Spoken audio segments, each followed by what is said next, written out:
సాయి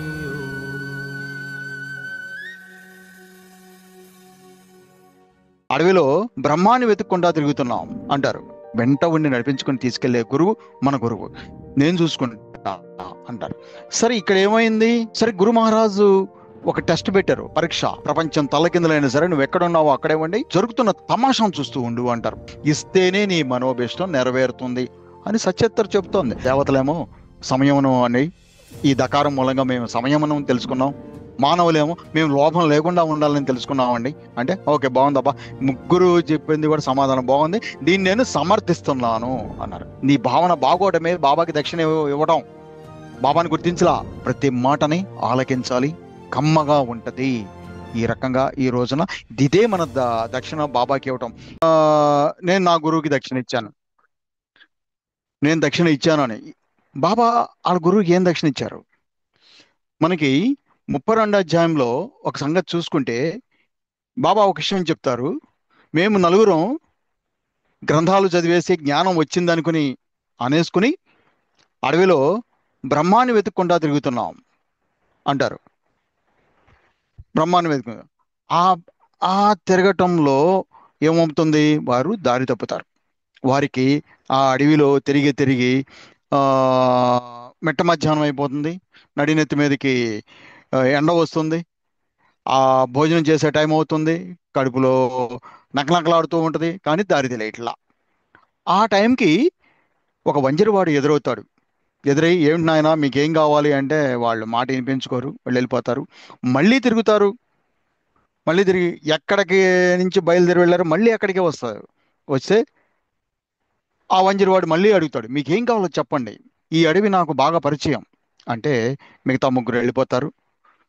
ఒక సాధకుడులా నటిస్తున్న బాబా మాత్రమే ఉంటారు. ఎందుకంటే మనకి చెప్పడం కోసం ఉండి ఆ వంజరవాడు బాబాతో అంటాడు, నాయన నీకేం కావాలో చెప్పు, ముందు రొట్టె తిని నీళ్లు తాగు, ఆ తర్వాత నీకు పరిష్కారం దొరుకుతుంది అంటే ఆ వంజరవాడు పెట్టిన రొట్టె తిని నీళ్లు తాగితే అక్కడ గురు మహారాజ్ ప్రత్యక్షమైనారు. ఆ గురు మహారాజ్ ఓకే విషయం అంతా తెలుసుకొని, నమ్మి నా వెంట వస్తే నీకు కావాల్సింది త్వరగా చూపిస్తాను అంటారు ఆయన. నమ్మి, గుర్తుపెట్టుకోండి ఇది, నమ్మి నా వెంట వస్తే నీకు కావాల్సింది త్వరగా చూపిస్తాను అంటే బాబా పద్ధతి ఏంటి?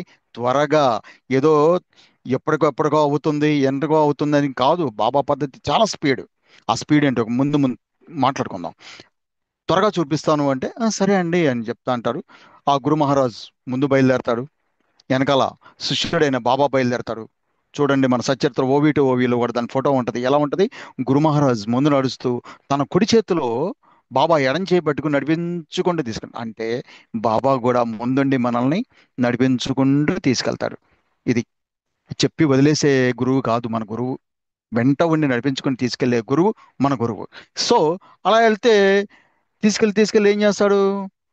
ఒక బావి దగ్గర తీసుకెళ్ళి తల కిందకి కాళ్ళు పైకి కట్టేస్తాడు. అంటే పరిస్థితి తలకిందులు అయిపోయింది. తలకిందులు. సరే ఇక్కడికి ఆ తలకిందులు అయిపోయిన తర్వాత ఆ బయటి 4-5 గంటల తర్వాత గురువు వచ్చి బయటికి తీస్తాం. నాయన ఎలా ఉందంటాం. చాలా బాగుందండి అంటే ఒళ్ళంతా నిమిరి చాలా ఆనందంగా ఉంది నాయన అంటాడు. ఎందుకంటే ఇక్కడ భారం అంతా గురువు మీద వేస్తాడు ఆయన. అంటే మనల్ని కూడా చెప్తున్నాడు, భారం మొత్తం నా మీద వేయి, నేను చూసుకుంటా అంటారు. సరే ఇక్కడ ఏమైంది? మళ్ళీ 19 అధ్యాయంలోకి వెళ్దాం. సరే గురు మహారాజు ఒక టెస్ట్ పెట్టారు, పరీక్ష. అంటే చూడండి, పరీక్షలు గురువు అనుకున్న తర్వాత మన జీవితంలో ఎన్నో పరీక్షలు ఎదురవుతాయి. దానికి సాక్ష్యం, రుజువు ఏంటంటే ఇదే. ప్రపంచం తల్లకిందులైనట్టుగా అంటారే 19 అధ్యాయంలో, ప్రపంచం తల్లకిందులైనా సరే నువ్వు ఎక్కడున్నావు అక్కడే ఉండి జరుగుతున్న తమాషాను చూస్తూ ఉండు అంటారు మనల్ని. అంటే బాబానే తలకిందులైపోయింది, నేను నా గురువు మీద భారం పెట్టాను, అయినా నాకు చాలా సుఖంగా అనిపించింది అంటారు. అంటే తన భారం మొత్తం గురువు మీద పెట్టబట్టి, ఆ భారం అంతా గురువు తీసుకున్నారు. ఇక్కడ కూడా మనం కూడా మన భారం అంతా గురువు మీద పెడదాం, గురువు తీసుకుంటారు. అయితే ఇక్కడ ఏమైందంటే ఆ 19వ అధ్యాయంలో రాధాబాయి దేశ్ముఖ్ కథలో చెప్తారు ఒక మాట. నేను నా గురువు దగ్గరికి వెళ్ళాను, ఆయన పాఠశాల ఎంతో గొప్పగా ఉంది, చాలా రమ్యంగా ఉంది, కానీ నా గురువు నా నుంచి 2 పైసలు ఆశించారు దక్షిణగా. 2 పైసలు ఆశించారు. ఏమిటా పైసలు అంటే శ్రద్ధా సబూరి, అంతేగాని నాట్ కామన్ కామన్ మనీ, మామూలు సాధారణమైన మనం వాడుకునే మనీ కాదు. బాబా అడిగి వాళ్ళ గురువు అడిగింది శ్రద్ధా సబూరి అనే 2 పైసలు. ఏంటా శ్రద్ధా సబూరి? వాటిని నేను ఇచ్చేశాను. ఆయన చెప్పడం చూడండి. వాటిని నేను వెంటనే ఇచ్చేశాను. నా గురువు నన్ను దోచుకున్నారు, నేను వాటిని ఇచ్చేశాను. అంటే ఇక్కడ దక్షిణ ఏంటి? 2 పైసలు, శ్రద్ధా సబూరి. మరి 14వ అధ్యాయంలోకి వెళదాం. అసలు దక్షిణ గురించి మొత్తం జరిగిన చర్చ జరిగిందంతా 14వ అధ్యాయంలోనే. ఎందుకు జరిగింది అంటే, రతన్జీ అనే భక్తుడు బాబా దగ్గరికి వస్తాడు. అసలు ఆయన పరిస్థితి ఎలా ఉంది? రతన్జీ పరిస్థితి ఎలా ఉంది అంటే, 14వ అధ్యాయం 1 ఓవి 78వ ఓవి దగ్గర నుంచి ఉంటుంది. రాత్రింబవళ్ళు దుఃఖంతో చింతామగ్నుడై ఉండేవాడు. దేవా, నా ఈ కళంకాన్ని కడిగేసి నన్ను నిష్కళంకుని చెయ్యండి. ఏంటి ఆ కళంకం? ఆయనకున్న కళంకం ఏంటి? అందరూ ఆడపిల్లలే ఆయనకి. ఆ వంశోద్ధారకుడు ఆయన మగపిల్లాడు లేడు. దాని గురించి చింతిస్తున్నాడు. అసలు రతన్జీ పరిస్థితి ఏంటి చెప్పండి?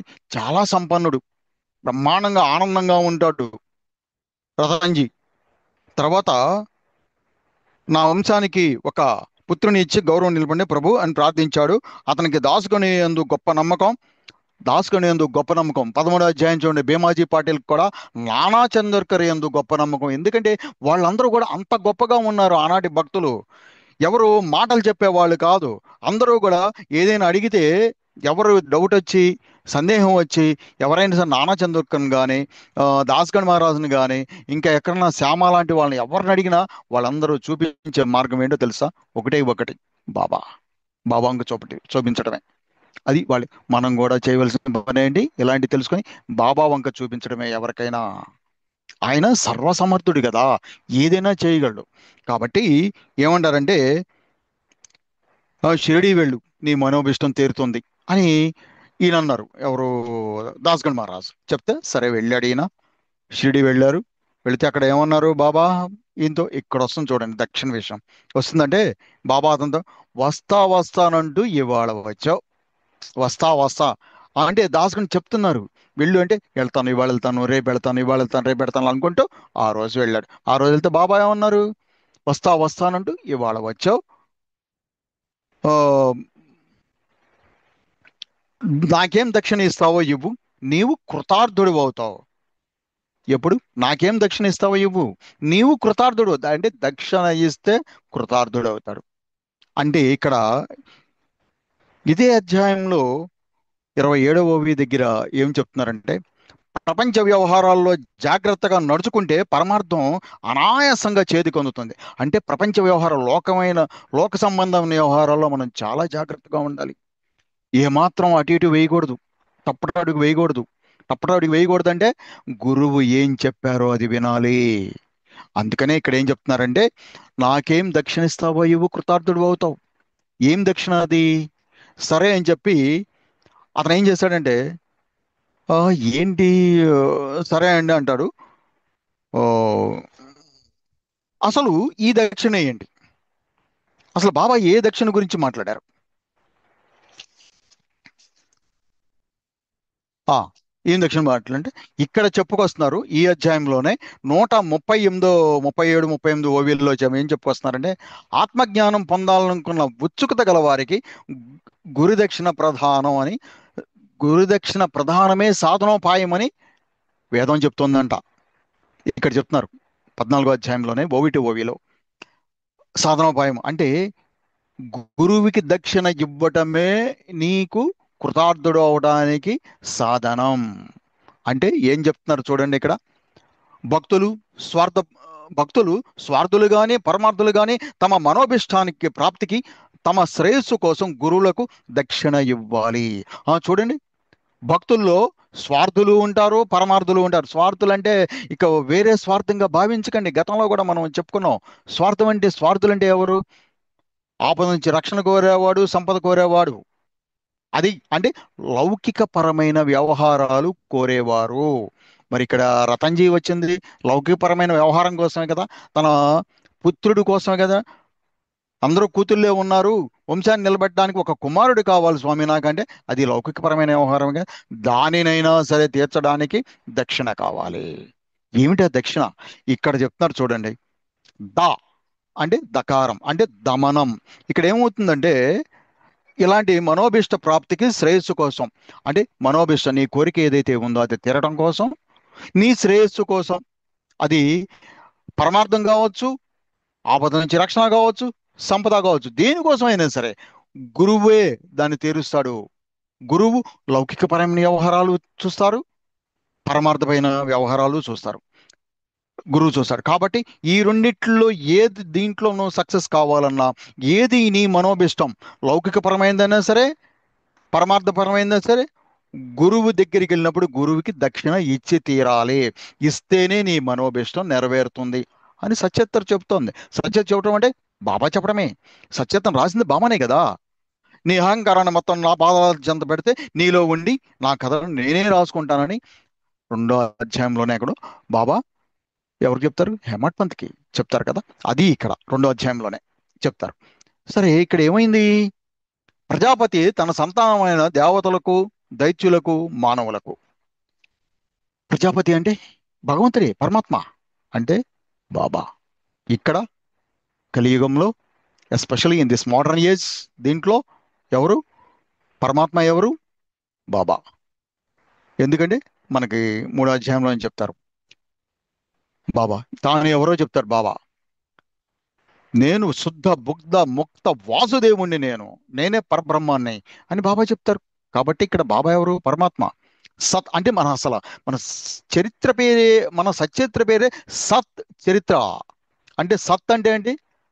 సృష్టికి పూర్వమేమి ఉన్నది, సృష్టి యావత్తు ఉండేది, సృష్టి తర్వాత కూడా ఉండేది సత్. ఈ సత్ ఎలాంటిది? ఆ, గుణాతీతమైనది, ఏ గుణాలు లేనిది, రూపం లేనిది, అదే బాబా. సరే, అలాంటి ఇది అయిన పరమాత్మ ఏం చేశాడంటే ఆయన నుంచి సృష్టించబడిన ప్రతిదీ కూడా తన బిడ్డే కదా. 32వ అధ్యాయంలో దాదా రాధ ఇది గోఖలేశ్వరి ఆ, ఇక్కడ హోలీ పండుగ రోజున ఉపవాసం చేద్దామని వస్తే బాబా ఇక్కడున్న బాబా ఏమంటారు?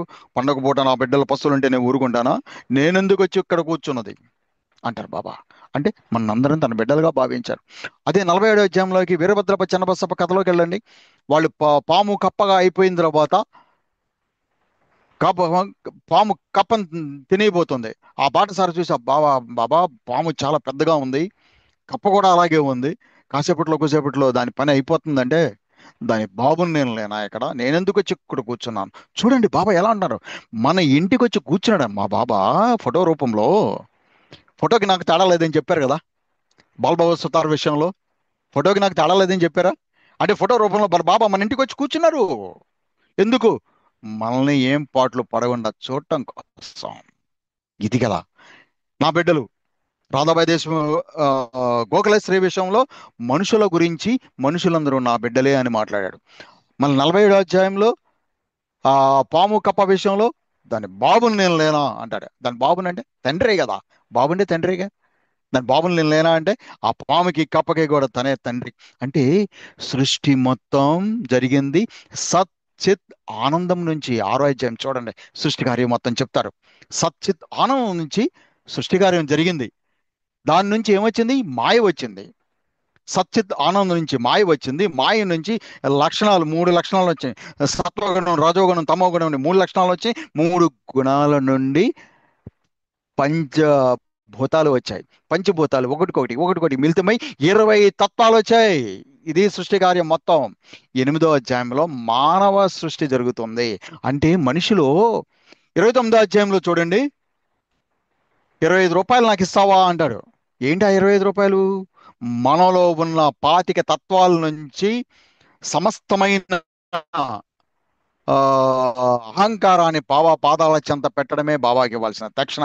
అక్కడి ఇప్పుడు మాట్లాడదాం. ఇక్కడ ఇక్కడ ఏమవుతుంది? ఈ పరమాత్మ తన బిడ్డలైన రాక్షసులు, దేవతలు, మానవులకి దా అనే అక్షరాన్ని ఇచ్చారు. దీన్ని మీరు ప్రాక్టికల్గా చేసి దీని అర్థం ఏంటో నాకు చెప్పండి అన్నారు వచ్చి. అంటే దా అంటే ఏంటి? దమనం. ఎవరు దేన్ని దమించాలి, దమనం చేయాలంటే నశింపు చేయాలి, కాల్చివేయాలి, తీసివేయాలి. దేన్ని? అయితే దేవతలు ఈ దకారాన్ని తీసుకుని ఏం నశింపజేశారు? సంయమనం లేకపోవటం. ఆ దేవతలు ఎలాంటి వాళ్ళు? మంచి సద్గుణాలు ఉన్నవాళ్ళు, సత్వగుణాలు ఉన్నవారు. కానీ వాళ్ళకి ఏమవుతుందంటే సంయమనం లేకుండా పోతుంది. మంచి గుణాలు ఉన్నాయి, మంచి బుద్ధులు ఉన్నాయి, కానీ వాళ్ళకి సంయమనం లేదు. తొందరపడిపోతున్నారు ప్రతిదానికి. ఓర్పు లేదు. సంయమనం అంటే ఓర్పే, అంతకంటే ఇంకేం కాదు. ఆ ఓర్పు లేదు. ఆ ఓర్పును వహించడం అనేది లేదు వాళ్ళ దగ్గర. అందుకని వాళ్ళు ప్రాక్టికల్గా మనలో ఏ దుర్గుణం ఉంది, మనం ఏం దహించాలని ఆలోచించి ఆలోచించి మనం సంయమనం పాటించాలి అనే విషయాన్ని వాళ్ళు గ్రహించారు. అది తీసుకెళ్ళి వాళ్ళ దగ్గర పరమాత్మ దగ్గర అయిన తన గురువు దగ్గర చెప్పారు. వాళ్ళ శిష్యరికం మొత్తం అయిపోయింది అక్కడ. బ్రహ్మచర్యం అంటే అక్కడ ఏంటంటే శిష్యరికం. విద్య నేర్చుకున్నారు. విద్య నేర్చుకున్న తర్వాత ఒక్కొక్కరు బయటికి వెళ్తూ మాకు ఏదైనా ఉపదేశించండి గురువు గారు అంటే, వెళ్ళిపోతున్నాం మేము, ఇక మా జీవితాల్లోకి వెళ్ళిపోతున్నాం ఇక్కడి నుంచి, మీ దగ్గర విద్య నేర్చుకొని మాకేదైనా ఉపదేశించండి అంటే, ఆ గురువుగారు ఏమిచ్చారు? దకారాన్ని ఇచ్చారు. అంటే పరమాత్మ. ముగ్గురికి కూడా. ఎవరికి? దేవతలకి, రాక్షసులకి, మానవులకి దకారం. సరే, వీళ్ళు సంయమనం పాటించాలి అన్నారు. ఎవరు? దేవతలు. కానీ ఆ, రాక్షసులు ఉన్నారు. వాళ్ళలో ఏముంటది? రాక్షసులు ఏముంటది? క్రూరత్వం, హింసించడం. తెలుసు కదా మనకి రాక్షసులు ఎలాంటి వాళ్ళు. మనం ఎన్నో రామాభారతం ఇవన్నీ చూసాం. అందులో రాక్షసులు ఉన్నారు కదా. వాళ్ళందరూ ఏం చేశారు? క్రూరత్వం క్రూరత్వాన్ని చూపించారు, హింసించడం చూపించారు. అంటే వీళ్ళు ప్రాక్టికల్ గా ఈ ఆకారాన్ని తీసుకొని మనలో దయ కలిగి ఉండాలి. దయ, దయ అన్నారు. అది తీసుకెళ్లి భగవంతుడైన పరమాత్మ దగ్గరికి, ప్రజాపతి దగ్గర తీసుకెళ్తే, మేము దయ కలిగి ఉండాలనుకుంటున్నామండి అన్నారు. సరే, మానవులు వచ్చారు. ఇక మూడో వాళ్ళు, థర్డ్ బ్యాచ్. మానవులు. మనం. ఈ మానవుల్లో ఉండేది ఏంటి? లోభం. ఎక్కడ చూసినా లోభమే. లోభం అంటే ఒక డబ్బుల విషయంలోనే కాదు. ఏదైనా సహాయం చేయాలంటే లోభం. వాడు బాగుపడిపోతాడేమో. ఏదైనా ఒక మార్గం చూపించాలంటే లోభం. అరే, వాడు తెలిసేసుకుంటాడేమో. అందుకనే సచ్చరిత్ర ఒక చాటు చూడండి, ఒకటి ఉంటది. మళ్ళీ చెప్తాను, అది కూడా వస్తుంది. సచ్చరిత్ర కృపణత్వం లేకుండా సచ్చరిత్రను కాపాడుకోవాలి. కృపణత్వం అంటే అర్థం ఏంటి తెలుసా? లోభమే. మనకి సచ్చరిత్రలో ఏ విషయం తెలిసినా ఒకరికొకరు పంచుకోవాలి. లేకపోతే సచ్చరిత్ర అక్కడితో ఆగిపోద్ది. అది నడవాలి. కల్పాంతం వరకు, సృష్టి ఉన్నంత వరకు సచ్చరిత్ర నడుస్తూనే ఉంటుంది. ఎందుకంటే సత్సంగాలు పెట్టిస్తున్నారు కదా. ఇట్లా ఆన్లైన్లో కూడా సత్సంగాలు పెట్టిస్తున్నారు. ఎక్కడెక్కడో ఫారిన్లో ఉన్న వాళ్ళు తెల్లవారుజామున లేచి కూర్చుంటున్నారు. ఇండియాలో ఉన్నవాళ్ళు రాత్రి పొద్దుపోయినా కూడా కూర్చుంటున్నారు. అంటే బాబా ఇలా కూర్చోపెట్టి తన బిడ్డలకి తను ఏం చెప్పదలుచుకుంటున్నాడో చెప్తున్నారు. ఇక మాట్లాడేవాడు చెప్పట్లా, అందులో ఉన్న బాబా మాట్లాడుతున్నారు. వినేవాళ్ళు కూడా ఎవరో కాదు, బాబానే వింటున్నాడు. కాబట్టి ఇక్కడ ఏంటంటే మానవులు తను ఈ దకారాన్ని తీసుకుని ప్రాక్టీస్ చేసి చేసి ఏమనుకున్నారంటే, మనం లోభాన్ని విడవాలి, దానం చేయడం అనే లక్షణాన్ని మనం కలిగి ఉండాలి అనేది వాళ్ళు తెలుసుకున్నారు. ఈ ముగ్గురు బయలుదేరి ప్రజాపతి దగ్గరికి వెళ్ళి, అంటే భగవంతుడి దగ్గరికి వెళ్ళి ఇది చెప్పారు. మా దేవతలేమో సంయమనం అని, ఈ దకారం మూలంగా మేము సంయమనం తెలుసుకున్నాం అంటారు. ఓకే, రైట్, బాగుందబ్బా అంటారు. అలాగే రాక్షసులేమో దయ కలిగి ఉండాలనే విషయం తెలుసుకున్నామండి అంటే, ఓకే, బాగుంది అంటారు. మానవులేమో మేము లోభం లేకుండా ఉండాలని తెలుసుకున్నామండి అంటే, ఓకే, బాగుందబ్బా. ముగ్గురు చెప్పింది కూడా సమాధానం బాగుంది, దీన్ని నేను సమర్థిస్తున్నాను అన్నారు. కానీ ఎక్కడోళ్ళు అక్కడ వెళ్ళిపోయారు. సరే, ఇప్పుడు మనం తీసుకుందాం ఈ మూడు కూడా. మానవుల్లో, మనుషుల్లో మంచి గుణాలు ఉన్న వాళ్ళు లేరా? ఉన్నారు కదా. సత్వగుణాలు సంపన్నులైన ఎందరో ఉన్నారు కదా. వాళ్ళకి కావాల్సింది ఏంటి? సంయమనం. దానికి తొందరపడిపోవటం కాదు. తొందరపడి ఏ నిర్ణయాలు తీసుకోకూడదు. తొందరపడి ఎవరిని ఒక మాట అనకూడదు. ఆ మాట అంటే ఏమవుతుంది? ఆత్మఘాతకం అవుతుంది. 19వ అధ్యాయంలో చెప్పలా బాబా ఆత్మఘాతకం అని? తొందరపడద్దు. తొందరపడి ఎవరిని మాట అనొద్దు. తొందరపడి ఎవరిని నిందించొద్దు. తొందరపడి ఎవరిని విమర్శించొద్దు. అసలు మనిషి చాటున మనిషిని విమర్శించవద్దు. అంటే ఇదంతా తొందరపాటుతనంతో జరుగుతుంది. తొందరపడి గురువును మార్చేయొద్దు. తొందరపడి ఏ గురువుని విమర్శించొద్దు. ఏ మాట అనొద్దు. తొందరపడి ఒకరి సేవని ఒకరు తోలనాడొద్దు. సత్యతలు జరిగినాయి ఇవన్నీ కూడా. ఎవరో బాబాను పట్టుకొని పిసికేస్తంటే, అని చేస్తుంటే ఇంకొకరు అమ్మో అమ్మో ఏంటి అలా అంటారు. బాబా కోపం వస్తుంది. సట్టగా తీసుకుని పొట్టలో పెట్టుకుని స్తంభాన్ని కాంచుకుని నొక్కేసుకుంటాడు. చూడు నన్న ఏమైనా చేయగలిగేది అంటారు. కొంచెం చిన్న పంచర్ కూడా అవ్వదు, ఇంత గీత కూడా పడదే శరీరం మీద బాబాకి, కదా. పడదు కదా. అలాంటప్పుడు ఎవరో చేసిన సేవను మనం ఎందుకు విమర్శించటం? ఆ తొందరపాటే వద్దు అంటాడు. అంటే సంయమనం పాటించండి. సద్గుణాలు కలిగిన మానవులు సంయమనం పాటించండి. సరే, ఇది దేవతా లక్షణాలు. ఈ సద్గుణాలు మానవుల్లో ఉండటం అనేది మానవుల్లో ఉన్న దేవతా లక్షణాలు. సరే, రెండో బ్యాచ్ ఉంది. ఎవరు? దానవులు, క్రూరులు. అంటే ఆ క్రూరత్వం మనుషుల్లో లేదా? ఎదుటి వారిని విమర్శించే వాళ్ళు లేరా? ఎవరైనా ఒక రూపాయి నిన్ను అడుగుతాకొస్తే వాళ్ళని కాట్ల కుక్కలా కరవద్దన్నారే బాబా. ఏంటి ఆ గుణం? ఆ కై కైమని అరుస్తాం అంటే ఏంటి? అదే క్రూరత్వం, రాక్షస గుణం అది. ఆ క్రూరత్వాన్ని వదులు, అందరి మీద దయ కలిగి ఉండు. ఎందుకంటే వాళ్ళల్లో ఉన్నది కూడా నేనే కనుక. ఇది సృష్టి కార్యం మొత్తం తెలుసుకుంటే దాంట్లో వచ్చేస్తాయి. మన ఆరోగ్యం గురించి ఎప్పుడన్నా మాట్లాడుకుందాం. అంటే దయ కలిగి ఉండు, వారి యందు నువ్వు దయ కలిగి ఉండు.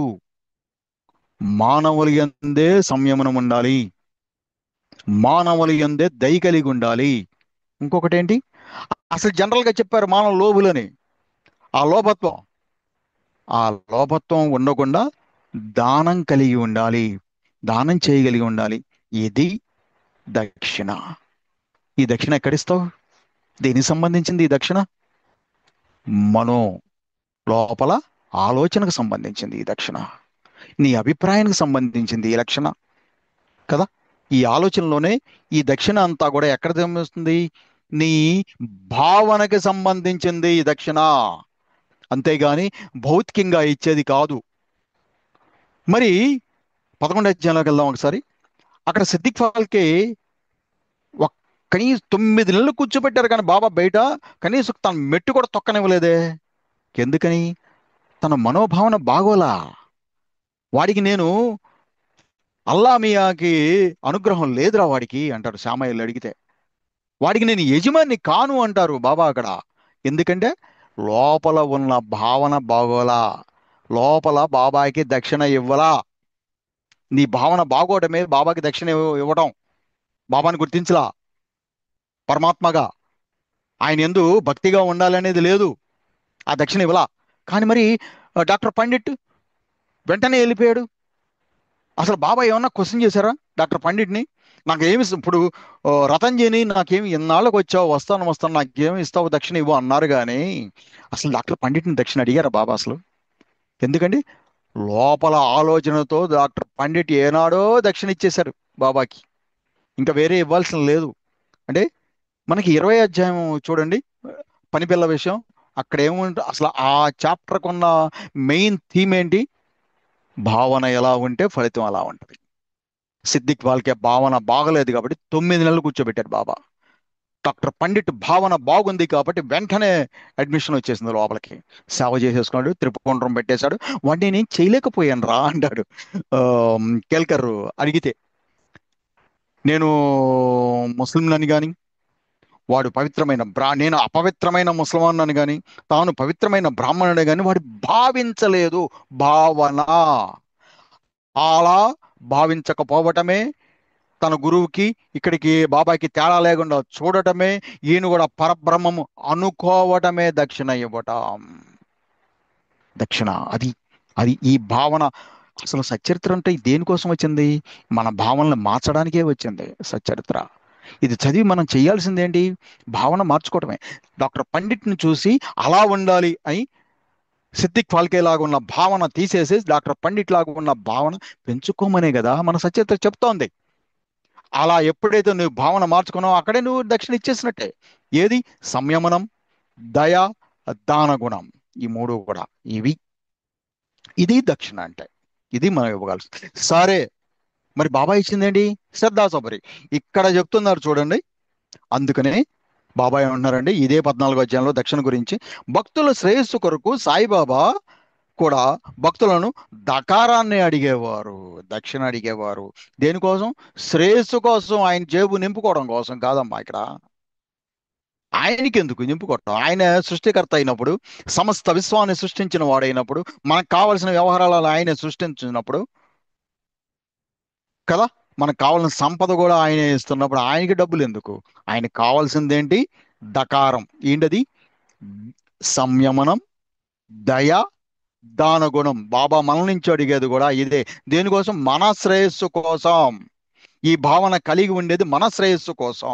దయ కలిగి ఉండండి అని ఏమంటున్నారంటే, దయ కలిగి ఉండండి, దానం చెయ్యండి, సంయమంతో ఉండండి, అత్యంత సుఖాన్ని పొందండి. ఈ మూడు రకాలైన దానం చేస్తే, దక్షిణ ఇస్తే నీవు సుఖంగా ఉంటావు అని చెప్తుంది. అత్యంతమైన సుఖం అంట, మళ్ళీ మామూలు సుఖం కూడా కాదు, అధికాధికం. మనం 32 అధ్యాయం చూడండి. అది అపరిమితమైన దాన్ని పరిమితం అంటే సరిపోతుందా అంటారు అక్కడ.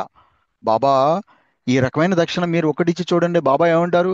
రే ఈ 14 అధ్యాయంలో, రే నాకు ఒక్కటి ఇస్తే వాడికి 10 ఇవ్వాలిరా అంటారు. సర్వం నేనే అనుకుంటే, నేను తప్ప మిగిలింది ఏమీ లేదు అనుకుంటే, ఒకటిచ్చిన వాడికి 100 రెట్లు ఇవ్వాలి అంటారు బాబా. మరి ఈ 100 రెట్లు ఎవరికైనా ఇచ్చారా ఒకటిచ్చిన వారికి? చూడండి 47 అధ్యాయంలో సేట్ గారి భార్య ఏమవుతుంది? అమ్మా, మహాదేవుడు నీదైన దాన్ని ఒక్కటైనా ఇవ్వమంటున్నారు, దానికి 100 రెట్లు ఇస్తాడమ్మా మహాదేవుడు అంటే. ఆవిడ తన పుట్టింటి వారు పెట్టిన పసుపు కుంకుమ కింద పెట్టిన నగలను ఇచ్చేస్తే, తన భర్త లోబి కదా, ఆడేం చేస్తాడు? దానికి ఒక 1000 రూపాయలు విలువ కట్టి, ఆ విలువకు కూడా ఎక్కడో దుక్కి తాకట్టు పెట్టిన పొలాన్ని ఇస్తే, ఆ పొలం మరుజన్మలో ఎంత ఎంత బేరమైంది అది? 1000 రూపాయలు లెక్క కట్టిన పొలం 1,00,000 రూపాయలకు అమ్ముడుపోయింది. ఒక్కటి గమనించండి, సచ్చరిత్ర. ఎక్కడ థియరీ చెప్తారో తర్వాత ప్రాక్టికల్ చెప్తారు బాబా. ఊరికినే అలా చెప్పేసి వదిలేసేవాడు కాదు, అలా చెప్పేసి వదిలేసేవాడు కాదు, చెయ్యి పట్టించుకొని నడిపించేవాడు మన గురువు. థియరీ చెప్పి ప్రాక్టికల్ గా చూపించేవాడు మన గురువు. ఎవరు? బాబా. అలాంటిది. అందుకే బాబా ఏమన్నారు చూసా? నా పద్ధతి విశిష్టమైనదే, నా పద్ధతి విశిష్టమైనది. మరి ఈ విశిష్టత అంటే ఇదే. థియరీ, ప్రాక్టికల్ రెండు ఉంటాయి సత్యత్లో, అసలు ఏమాత్రం అనుమానించక్కర్లేదు. ఎందుకంటే థియరీ చెప్పేసి వదిలేస్తే ఇది అవుతుందా లేదని డౌట్ వస్తుంది కదా. అందుకనే లీలా చేసి ప్రాక్టికల్ గా చేసి ఆ కథలు మనకిచ్చాడు. ఇలా అనుసరించు, ఆచరించు అన్నారు. ఆచరించడం అనేది ఎక్కడ చెప్పారో తెలుసా? 27వ అధ్యాయం. విన్నదంతా విని వదిలేస్తే బోర్లించిన కొండ మీద నీళ్లు పోసినట్లే గాని నీ కుండలో నింపుకుంటే, అది ఆచరిస్తే కుండలో పోసుకున్నంత. కుండలో అంటే మనం ఆచరించాలి, విన్నది ఆచరించాలి. కాబట్టి విన్నది ఆచరిస్తున్నాం కాబట్టి బాబా మీద ఇష్టం కలిగి మనం అందరం ఇక్కడ కూర్చున్నాం. అందరూ ఆచరించే వాళ్ళే. అందుకని బాబా తన బిడ్డల్ని రకరకాలుగా దగ్గరికి చేర్చుకున్నాడు. సరే, ఇక్కడ ఇలా అయింది దక్షిణ. సరే, బాబా శ్రద్ధ సబూరి అన్నారు కదా, ఇక్కడేమో 3 చెప్తున్నారు. ఏది? సంయమనం, దయ, దానగుణం. మరి అక్కడ ఏమన్నారు ఆయన? శ్రద్ధా సబూరి అన్నారు. అసలు దీనికి మరి సంబంధం ఏంటి? 19వ అధ్యాయంలోనేమో శ్రద్ధా సబూరి చెప్పారు బాబా, 14వ అధ్యాయంలో ఏమో సంయమనం, దయ, దానగుణం చెప్తున్నారు. మరి ఇదేంటంటే, అసలు శ్రద్ధ అంటే ఏంటో తెలుసుకుందాం. శ్రద్ధ అంటే ఏంటి? చెప్పేది శ్రద్ధగా వినటం. సచ్చరిత్రలో బాబా ఏమైతే చెప్పారో మనం శ్రద్ధగా వినటం. శ్రద్ధ అంటే ఏమి ఉండాలి అందులో? ప్రేమ భక్తితో కూడిన విశ్వాసం. శ్రద్ధ అంటే ఏంటి? ప్రేమ భక్తితో కూడిన విశ్వాసంతో బాబా చెప్పిన ప్రతి మాట మనం వినాలి. అంటే సంయమనం, దయ, దానం అనేది ఇస్తే మనం ఖచ్చితంగా శ్రేయస్సును పొందుతాం అనేది ప్రేమ భక్తి కలిగి ఆయన యందు చేతులు జోడించి విశ్వాసంతో వినడమే శ్రద్ధ అంటే. ఓకే, అది శ్రద్ధ. ఆ శ్రద్ధ సబూరి. సబూరి అంటే మళ్ళీ సంయమనమే సబూరి. ఓర్పు. ఓర్పు అంటే ఎలాంటి ఓర్పు?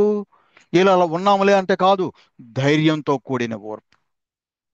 ధైర్యం లేకపోతే ఓర్పుగా ఉండడం పని లేదు, ఎప్పుడు జారిపోతుంది. అదే ధైర్యం. ఏంటి ధైర్యం? బాబా రక్షిస్తాడు, బాబా మాట ఇచ్చారు, ఖచ్చితంగా రక్షిస్తారు. ఎవరికి ఉంది ఈ ధైర్యం? 34వ అధ్యాయంలో ఎవరికి ఉంది? డాక్టర్ పిళ్ళాయ్, నారీ కురుపులు 10 జన్మలు సదరయ్యా అన్నాడే. ఇంతవరకు జీవించిన ఈ జీవితం నాకు చాలు, ఈ బాధ భరించలేకపోతున్నాను, మళ్ళీ ఒక జన్మ కూడా కాదు, మళ్ళీ జన్మ కాదు, 10 జన్మలు సదురు అంటే అని దీక్షిత్ గారితో కబురు చేస్తాడు. బాబా పెళ్ళై ఇలా అంటున్నారు. అసలు పెళ్ళైకి బాబాకు ఉన్న సంబంధం ఏంటో తెలుసా? బాబా మసీదులో కట్టడం మీద చెయ్యేసుకుని, ఎడం చెయ్యేసుకుని, కుడికాలు మడత పెట్టి ఒక కాలు చాపుకుని వచ్చే భక్తులను ఆశీర్వదిస్తూ చెప్తూ ఉండే, ఈ పిల్ల ఎక్కడ కూర్చున్నాడు? కట్టడ బయట కూర్చున్నాడు బాబాకి ఆపోజిట్ గా. చెల్లుని పిలుస్తున్నప్పుడు పిల్ల ఉండాలి. ఎవరికన్నా సలహాలు చెప్తుంటే పిల్ల బావు అని పిలిచేవాడు. బావు వాళ్ళు అడుగుతున్నారు ఇచ్చేద్దామా అంటే ఇచ్చేయండి బాబా. చూడండి, లోభం లేదు పిల్ల దగ్గర. లోభం ఎందుకు బాబా వాళ్ళకి ఇవ్వటం ఏంటి అనలా, పోన్లు ఇచ్చేయండి బాబా. దానగుణం, అదే లోభం లేకపోవడం అంటే. అందుకే పిల్ల అంటే బాబాకి ఇష్టం. అది ఇచ్చేసాడు దక్షిణ అక్కడ. ఇచ్చేయండి బాబా అంటే అంటే టెస్టింగ్ అది. పిల్ల చెప్పాలనా ఎవరికి ఇవ్వాలో ఎవరికి ఇవ్వకూడదో? కాదు కదా. ఇచ్చేయండి బాబా అంటే లోపం లేదు, లోపం ఉందా లేదా అని చూస్తున్నాడు బాబా అక్కడ. లేదు, ఇచ్చేయండి బాబా అంటే ఇచ్చేసాడు, అయిపోయింది. లోపం లేదు. అలాంటిది కబురు చేస్తే బాబా ఏమన్నారు పిల్ల విషయంలో?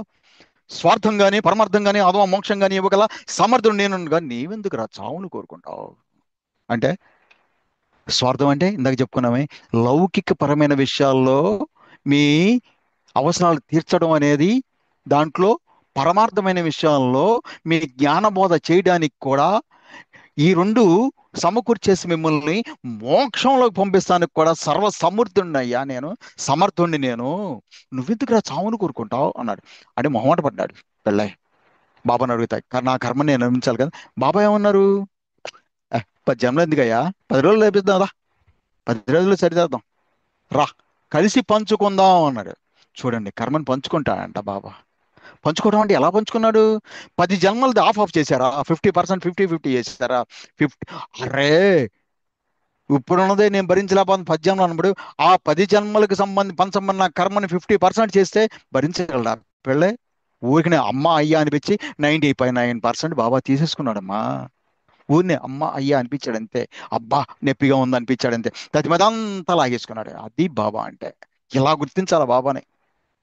కర్మలు తీసేసుకుంటాడు బాబా. మన నుదుటి రాతను మార్చేస్తాడు బాబా. ఎందుకంటే రాసిందే ఆయన కదా అన్నప్పుడు బాబా అని అయితే మార్చేస్తాడు. మరి భీమాజీ పాటిల్ చచ్చిపోవలసినోడు కదా, క్షయవ్యత్తు 2-3 రోజులు చచ్చిపోవాలి కదా. నానా చంద్రకర్ మాట విని కదా, ఎవడు ఏం కోరితే అది ఇస్తాను వ్రతం పట్టి కూర్చున్నాడు. వెళ్ళి కాళ్ళు పట్టుకో అంటే వెళ్ళి ఆనందంతో వెళ్ళి కాళ్ళు పట్టుకుంటే బాబా ఏమంటారు? ఇక్కడ డాక్టర్ పండిట్కి అయితే ఏ ఎగ్జామ్ లేదు ఇందాకే చెప్పా. కానీ డాక్టర్ భీమాజీ పాటిల్ వెళ్తే అరే శ్యామ, ఈ దొంగని ఎవడరా తీసుకొచ్చి నామే పడేశారు, ఇది మీకు మంచి పనేనా, మీకు పద్ధతేనా అంటారు బాబా అక్కడ. ఎందుకంటే ఇక్కడ భీమాజీ పాటిల్కి పరీక్ష, ఉంటావా ఓడతావా వెళ్ళిపోతావా అంటే. వెంటనే నానా చంద్రకర్ హింట్ ఇచ్చారు కదా, కాళ్ళు పట్టుకో అంటే కాళ్ళు పట్టేసుకుని బాబా ఇంక మీరు తప్ప నాకు దిక్కు లేదండి, అన్నీ అయిపోయినాయి, ఫైనల్ మీరే మీరే నమ్ముకుని వచ్చాను బాబా అంటే. సరే రా అంటారు. అయిపోయింది, టెస్ట్ అయిపోయింది, పాస్ అయిపోయాడు, లోపలికి వచ్చాడు. వెళ్ళిన దగ్గర నుంచి ఏమైంది? 5 నిమిషాలకు ఒకసారి చెంబుడు చెంబుడు రక్తం, చారుడు చారుడు రక్తం కక్కేవాడంట. ట్యూబర్ క్లోసిస్ తో, లంగ్స్ సంబంధించిన ట్యూబర్ క్లోసిస్ తగ్గేవాడంట. అలాంటిది గంట కూర్చున్నాడు అక్కడ మసీదులో బాబా ముందు. ఒక్కసారి కూడా దగ్గరలో ఎంటర్ అవటంతోనే ట్రీట్మెంట్ స్టార్ట్ అయిపోయింది, మహత్యం మొదలైపోయింది. అంటే ఇది కంటికి కనిపించేదా? బాబా చేసేది భౌతికంగా అనుభవించేది. ఇది అనుభవించే వాడికి మాత్రమే తెలిసేది నేను బాబా. ఆ తర్వాత మోసుకొచ్చారు భీమాజీ పాటిల్ని అక్కడికి. వాళ్ళంతా ఒక మూటను మోసుకొచ్చినట్టు మోసుకొచ్చారు. తర్వాత భీమాజీ పాటిల్ నడుచుకుంటూ వెళ్ళిపోయాడంట. చూడండి ఎంత శక్తి వచ్చింది. అలాగే ఏంటంటే ఇక్కడ దక్షిణ, నమ్మకం అనే దక్షిణ ఇచ్చాడు భీమాజీ పటేల్.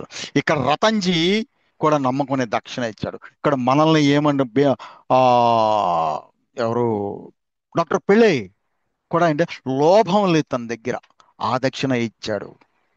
అందుకనే బాబా ఇక్కడ ఏమంటున్నారంటే ఈ దక్షిణ అనే విషయాన్ని మనం ఎలా అర్థం చేసుకోవాలి? శ్రద్ధతో అర్థం చేసుకోవాలి. ఆ శ్రద్ధతో ఈ విషయం మొత్తం అర్థం చేసుకొని మనసులో నిక్షిప్తం చేసుకొని దాన్ని. అసలు బాబా ఎక్కడున్నారు? 44వ అధ్యాయంలోకి వెళ్ళండి. ఏం చెప్తున్నారు అక్కడ? సత్వగుణం, రజోగుణం, తమోగుణం, ఈ 3 గుణాలకి ఆవల సత్ అనే స్ఫురణ ఒకటి ఉంది. ఆ స్ఫురణే నీ హృదయంలో ఉన్నటువంటి వాడిన నేను, ఎటువంటి నామరూపాలు లేకుండా మిగిలి ఉన్న నువ్వు, ఆ స- సత్తుకి నీ హృదయంలో ఉన్నటువంటి వాడి లక్షణానివి అని చెప్పారు. అంటే బాబా ఎక్కడున్నారు? మన హృదయంలోనే కదా ఉన్నది. మరి మన భావన ఎక్కడొస్తుంది? మన బుర్రలో. ఆలోచించేసేది ఇక్కడే కదా. The mind. ది మైండ్ ఏమంటారు? The package of thoughts. The mind is package of thoughts. బస్తాడు బస్తాడు ఆలోచించేస్తుంటాం మనం అక్కడే. ఆ ఆలోచన మొత్తం బాబా వైపు తిప్పాల. ఆ దక్షిణ భావన అనేది ఇక్కడ చెయ్యాలి. ఏది? సంయమనం, దయ, దానగుణం అనే భావన ఇక్కడ చెయ్యాలి. ఇక్కడ చేసింది అక్కడ ఇస్తావు, ఇక్కడ ఉన్నాడు జాడి దూరమే. మన ఆలోచనకి బాబాకి ఎంత దూరం? జానుడే. ఇక్కడి నుంచి ఇక్కడికి ఇచ్చేస్తాం. ఇక్కడ వాడు తీసుకుంటున్నాడు దక్షిణ. ఎక్కడ ఒక షిరిడీలో ఉండి తీసుకోవట్లా, మన ఊళ్ళో ఉన్న గుళ్ళో ఉండి తీసుకోవట్లా దక్షిణ. ఇక్కడే లోపల జరిగే వ్యవహారం ఇది. ఎక్కడ జరుగుతోంది? ఆలోచనలో జరుగుతోంది. నీ ఆలోచన బాగుంటే అంతా బాగుంటది. గతంలో కూడా చెప్పుకున్నాం, ఆలోచన అనేది ఎలాంటిదంటే భూమి ఆకర్షణ శక్తి ఎంత గొప్పదో, విద్యుత్ శక్తి ఎంత గొప్పదో, ఆలోచన కూడా అంత శక్తివంతమైనది. అందుకే నీ భావన, నీ ఆలోచనని తాను దక్షిణగా అడిగారమ్మా బాబా. కాబట్టి ఏంటంటే ఇక్కడ కావాల్సింది అది ఆ శ్రద్ధతో మనం బాబా చెప్పిన ప్రతి మాటని ఆలకించాలి. అది విశ్వాసంతో ఇది జరుగుతుంది, ఖచ్చితంగా జరుగుతుంది అనే దాన్ని మనం విశ్వసించాలి. బాబా రక్షిస్తారు. మరి ఎందుకు రక్షిస్తారు? నీకు రక్షించడం నీకు తెలుసా? ఆయన రక్షిస్తారనే అనుభవం అవుతుందా? ఎందుకు అవుతుంది? తన బిడ్డలనే కాదు, భక్తులనే కాదు, తన భక్తుల కుటుంబీకులను కూడా బాబా రక్షిస్తున్నారే. ఎక్కడది? ఆ కమ్మర్ శ్రీ ఉంది కదా, కమ్మర్ శ్రీ. తను తిత్తి ఊత్తు, గాలి కొడుతూ, తన ఒళ్ళో ఉన్న బిడ్డని పెట్టుకుంటూ పరధ్యానంలో ఉందంట. పర అంటే బాబా ధ్యానంలో ఉంది అవరా. సాయి సాయి సాయి అనుకోండి. ఈ దుందుడికి పిల్లలకి సంవత్సరం సంవత్సరం ఉన్న పిల్లడు దుందుడికి కదా, ఎగిరి ఆ కొలువులో పడిపోయాడు. పడిపోతే ఈవిడ తల్లి బాబా ధ్యానంలో ఉంది అంటే తన మనసును మొత్తానికి బాబాకి దక్షిణగా ఇచ్చేసింది. నిరంతరం దక్షిణే. ఎప్పుడు నువ్వు దాని నుంచి పక్కకు తప్పుకున్నావో దుర్బుద్ధి లోపలికి దూరిపోద్ది. ఆ బాబాని ఆ ధ్యానిస్తూ నామస్మరణ చేస్తూ ఆ ఆ విశ్వాసం అనే దాన్ని దక్షిణగా ఇచ్చేసింది ఆవిడ. నమ్మకం అనే దాన్ని దక్షిణగా ఇచ్చింది. భక్తిని అనే దాన్ని దక్షిణగా ఇచ్చింది ఆవిడ. ఇచ్చేబట్టి బాబా ఏం చేశాడు? ఈవిడి కాపలాగా ఉండిపోయాడు. వెంటనే ఆ బిడ్డ పట్టం అనేది బాబా అక్కడి నుంచి గమనించాడు. గమనించి ఇక్కడ దున్నులు చేయబెట్టేశాడు. లేపేశాడు. ఇక్కడ ఇక్కడ లేపితే అక్కడ లేచిపోయింది బిడ్డ. కనీసం చిన్న నిప్పురవ్వ కూడా అంటుకోవాలా. అంటే మనం బాబాకి నిత్యం ఈ దక్షిణ ఇస్తూ ఉంటే, అంటే ఆలోచనలో ఎప్పుడు ఆలోచిస్తూ ఉండాలి. ఎవరిని సంయమనం పాటించాలి. ఎవ్వడు 100 నిన్ను అన్నా సోరా కూడా వాడిని తిరిగి నువ్వు అనొద్దు. వాడిని ఏమన్నా అంటే నన్ను అన్నట్లుగానే నేను భావిస్తాను అని చెప్పి బాబా అన్నారు కదా. అందుకని ఎవరైనా మన ఏమన్నా కఠినమైన మాటలు మాడితే మనం సంయమనం పాటించాలి. తొందరపాటు పనికిరాదు అనేది ఒకటి. నెక్స్ట్, ఎవరి మీద క్రూరత్వం. ఈ 3 లక్షణాలు ఒకళ్ళలో ఉన్నాయి చూసారా? 47వ అధ్యాయంలో వీరభద్రప్ప చిన్నబసప్ప కథలో వీరభద్ర ఉన్నాయి. లోభం. అసలు ఆ ఆస్తి వాడిది కాదు, తన భార్యది. అయినా సరే ఆ ఆస్తి ₹1,00,000 మీద వీడికే కన్ను. కనీసం ఆ చిన్నబసప్పని వచ్చే వడ్డీలో సగం కూడా తీసుకొని ఇవ్వద్దంటాడు. మొత్తం నాకే కావాలంటాడు. అయితే బాబా దగ్గరికి వెళ్ళాడుతాడు, నాకు పెళ్లి నీ మూలంగా నాకు ఈ వివాహం జరిగింది, ఇంట్లో భార్య ఏమో రకరకాలుగా ఖర్చులు గడుగుతుంది, నా చేతిలో డబ్బులు లేవంటే బాబా చెప్తారు, కాస్త ఓర్పు పట్టు, నీ చేతి నిండా ధనం దొరుకుతుంది నాయన, తొందరపడద్దు అంటారు. తొందరపడద్దు అంటే సంయమనం పాటించు. వాడు పాటించాడా? విర్రవీగిపోయాడు. బాబానే నానా మాటలు నేసాడు. బాబానే బెత్తరపోయారు. ఏంటి ఇలా మాట్లాడుతాడు వీడు అని. ఇష్టం వచ్చినట్టు రెచ్చిపోయాడు. సంయమనం పాటించలా. పైగా క్రోధాన్ని చూపించాడు. ఎక్కడ? ఎవరి మీద? చెన్నబసప్పేత. నిన్ను ముక్కలు ముక్కలుగా నరికేస్తా అన్నాడు. నిన్ను మొత్తం మింగేస్తాను అన్నాడు. అది క్రోధం. అని ఆ సొమ్ము మొత్తం నాకే కావాలనుకుంటాడు. అది లోభం. సంయమనం పాటించలేదు, దయ చూపించలేదు, లోభాన్ని వదలలేదు. ఈ 3 ఆ వీరభద్రప్ప బాబాకి దక్షిణగా ఇవ్వలేదు కాబట్టి వాడు ఏమయ్యాడు? ప్రకోపించింది, వాతం ప్రకోపించింది, అంటే పెరాలసిస్ వచ్చింది. బెడ్ రెడీ పడిపోయాడు. మంచంలో చచ్చిపోయాడు. ఈ 3. కానీ మరి చిన్నబసప్ప, ఈ 3 ఒకళ్ళనే ఉన్నాయి చూడండి. అంటే ఈ క్యారెక్టర్ మనం తెలుసుకుని ఏమండి, ఈ 3 గుణాలు మనలో ఉండకూడదు. సంయమనం పాటించాలి, తొందరపడకూడదు. ఒక గురువు ఒక మాట చెప్పాడంటే ఓర్పు పట్టి ఉండాలి. ఓర్పు పట్టి ఉంటే బాబా దగ్గరే మనం ఉంటే ఏముంది? జరిగే తమాషాను చూస్తూ ఉండాలి. ఆ తమాషాలు మొత్తం బాబానే చేస్తాడు. మంచి చేతి నిండా డబ్బు పెట్టేవాడేమో ఎవరికి? వీరభద్రప్పకి. మంచి సేట్ని చేసేవాడేమో బాబా. బాబా చెప్పి మాట ఇచ్చారు కదా, మనకి ఎన్నో మాటలు ఇచ్చారు సచ్చరిత్రలో. ఆ మాటలన్నీ మనం నిక్షిప్తం శ్రద్ధతో, అంటే భక్తితో కూడిన, భక్తి విశ్వాసంతో కూడిన, ఆ, కాదు, ప్రేమ భక్తితో కూడిన విశ్వాసంతో వాటిని మనం నమ్మి స్థిరంగా ఉండాలి. ఉన్నప్పుడు ఏం జరుగుతుంది? ధైర్యంతో కూడిన ఓర్పుతో అలా ఉంటే మనకి శ్రేయస్సు జరిగి తీరుతుంది. దీన్ని ఇంత శ్రద్ధగా వింటే ఏం జరుగుతుంది? 19వ అధ్యాయంలో హేమట్ పంత్ బాబా ఏమన్నారు వినండి. అక్కడ ఏమన్నారు బాబా? నీవు విన్నదంతా మనసుకు పట్టించుకుంటే, తన దోసిట్లో ఉన్న పటిక బెల్లం మొత్తం హేమట్ పంత్ దోసిట్లో పోసి, ఈ పటిక బెల్లం అంతా కమ్మగా ఉంటుంది నీ జీవితం అంతా. ఏంటంటే ఇక్కడ ఏమంటున్నారు, మనకు కూడా ఏమంటున్నారు? నేను చెప్పిన ప్రతి ఒక్కటి కూడా మీరు మనసుకు పట్టించుకుంటే, అంటే సంయమనం పాటించాలనే విషయాన్ని మనసుకు పట్టించుకుంటే, దయ కలిగి ఉండాలనేది మనసుకు పట్టించుకుంటే, దాన గుణం అనేది మనసుకు పట్టించుకుంటే, అదంతా నాకు ఇచ్చే దక్షిణ. దక్షిణ ఇది ఎప్పుడైతే మనసులో ఉన్నదో మనం దైగ సంయమనంతో ఉంటాం, దయగలిగి ఉంటాం, దానగుణం ఉంటాం. మరి బ్రహ్మం కోసం వచ్చాడే 16వ అధ్యాయంలో ఒక సేట్, ఆయనలో లోభం లేదు. బ్రహ్మాన్ని చూపించమంటే, బ్రహ్మం దొరకాలంటే లోభం ఉండకూడదు అని బాబా చెప్పారు. బాబా మనకు దొరకాలంటే, మనం శ్రేయస్సుగా ఉండాలంటే, బ్రహ్మం మనకు దొరకడం, ఆయన చేసే శ్రేయస్సు మనకు దొరకడమే మనకి బాబా దొరకడం అంటే. ఆయన చేసే శ్రేయస్సు మనకు దొరకడం, బాబా ఇప్పుడు మనకు దొరికేశారు. 30వ అధ్యాయంలో ఒక మాట చెప్తాడు చూడండి. నా ఇష్టం లేకుండా ఎవరైనా గుమ్మం దాటగలరా? నా ఇష్టం లేకుండా ఎవరైనా షిరిడి రాగలరా? నా ఇష్టం లేకుండా ఎవరికైనా స్వేచ్ఛగా నా దర్శనం దొరుకుతుందా అని అంటారు కదా. అలాగా ఆయన ఇష్టంతోనే మనకి బాబా యందు భక్తి కలిగింది కాబట్టి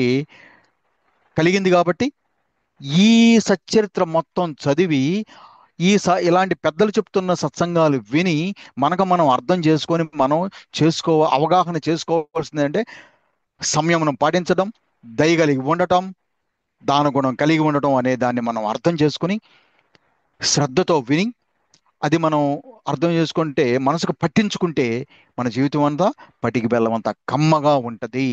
ఈ రకంగా ఈ రోజున ఇదే మన దక్షిణ బాబాకి ఇవ్వటం. ఇది ఎప్పుడు చెబుతాం, ఇస్తాం? నిరంతరం ఇస్తూ ఉండాల్సిందే. నిరంతరం నామస్మరణ చేస్తూ ఉండి, ఈ ఈ మూడు లక్షణాలు, ఈ మూడు గుణాలని మనం ఆలోచించుకుంటూ ఉండి, ఎవరి మీద ఏ విషయంలోనూ తొందరపడకుండా సంయమనం పాటించడం అంటే, అప్పటికప్పుడు మనం బాబాకి దక్షిణ ఇచ్చేసినట్లే. ఎవరైనా వచ్చి ఏదైనా అడిగితే దయ కలిగి ఉంటే, ఇవ్వగలిగితే, ఇవ్వలేకపోతే వాళ్ళ మీద కాట్ల కుక్కలాగా అరవకుండా, బాబా ఎవరికైనా వీళ్ళకి ఎక్కడైనా ఇప్పించు, నేను ఇప్పించేది అది అంత శక్తి నా దగ్గర లేకపోయింది, ఇంకెక్కడైనా ఇప్పించే మార్గం చూపించు అని అన్నా కూడా దయ కలిగి ఉండటమే, అప్పటికప్పుడు బాబాకి దక్షిణ ఇచ్చేసేయటమే అయిపోయింది. లోభం, నీకు తెలిసిన విషయం సచ్చేత్ర గురించి నీకు ఇంత తెలిసింది. అదే బాబా చెప్తారు కదా, దేవుకి ఏం చెప్తారు? ఇదేంటి నువ్వు చదువుతున్నావా జ్ఞానేశ్వరి అంటే, చదువుతున్నాను బాబా అంటే, ఏది ఒకసారి చదువు అంటే చదువుతున్నాను. ఏం అర్థమైందంటే, ఏం అర్థం కాల.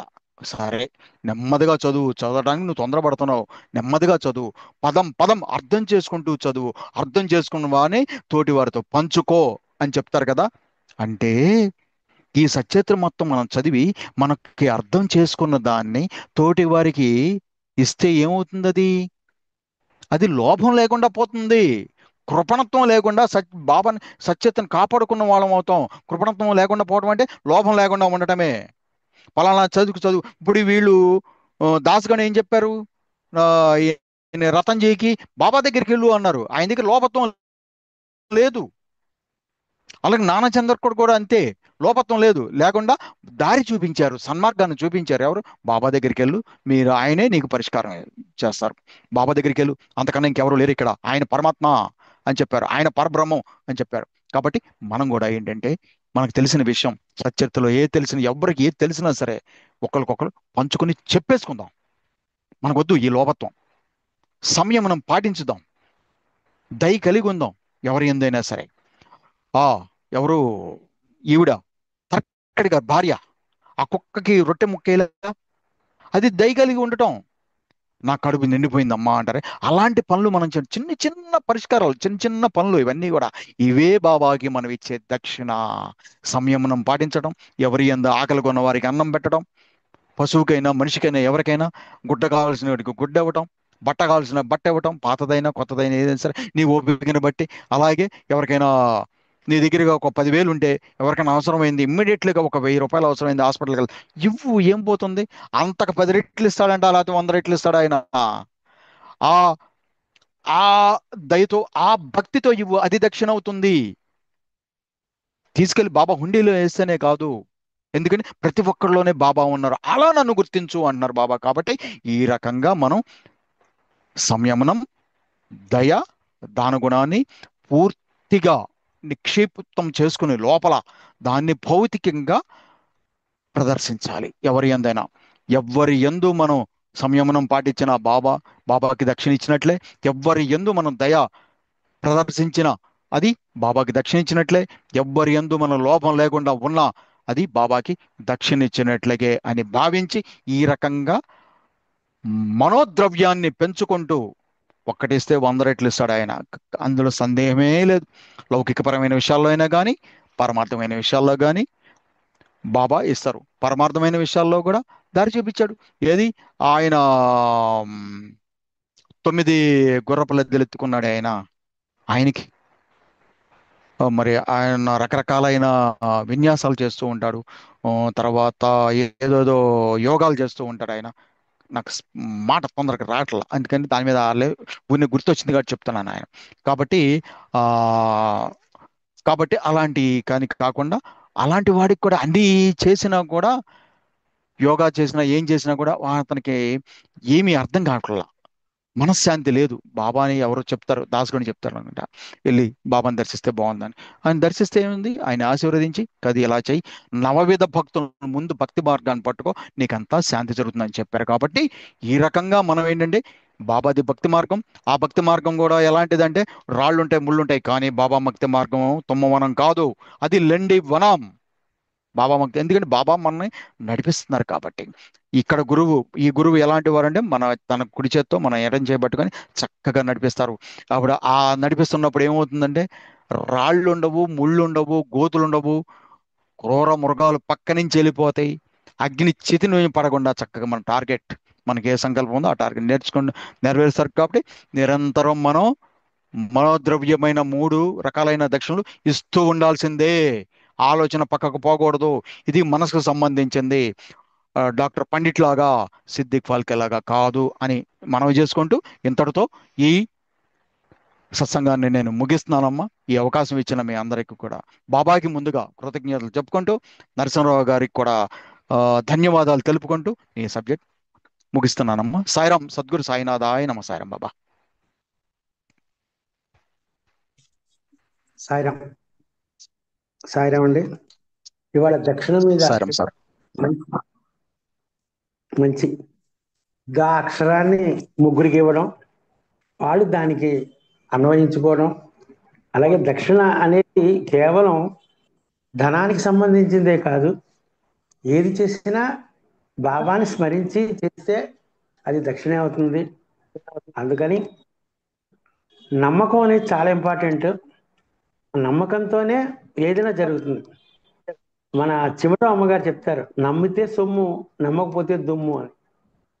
అలాగా నమ్మకం అనేది చాలా ఇంపార్టెంట్. ఆ నమ్మకంతోనే, బాబా చెప్పిన మాటలతో, బాబా మీద నమ్మకంతోనే మనందరం కూడా నడుస్తున్నాం.